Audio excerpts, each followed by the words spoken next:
Dans les fonctions dont on a parlé tout à l'heure, si j'ai la fonction x au carré, cette fonction a pour réciproque racine de x, c'est-à-dire que si j'ai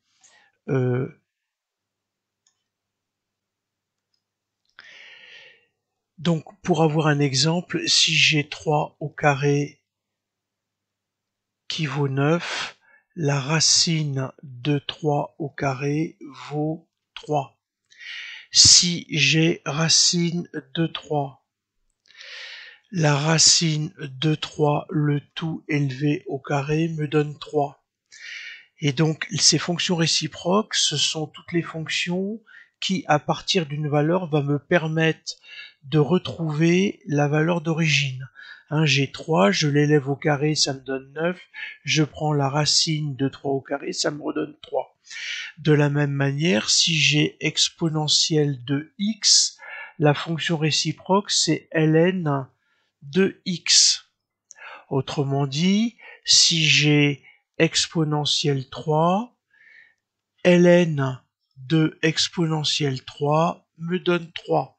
Donc bien entendu, ln de 3, si j'ai ln de 3, exponentielle de ln de 3, cela me donne 3 aussi.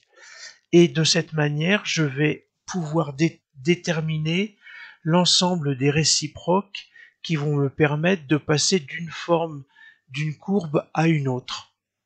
Alors, bien entendu, il va se passer le cas, parce que expérimentalement, ça peut être la situation, je n'ai pas vraiment une forme de courbe connue. Comment est-ce que je vais me débrouiller? Eh bien, ça va être par tâtonnement. Et une fois que vous allez avoir des résultats par changement de variable, ce qu'il va falloir que vous fassiez, c'est que vous travaillez sur les résidus.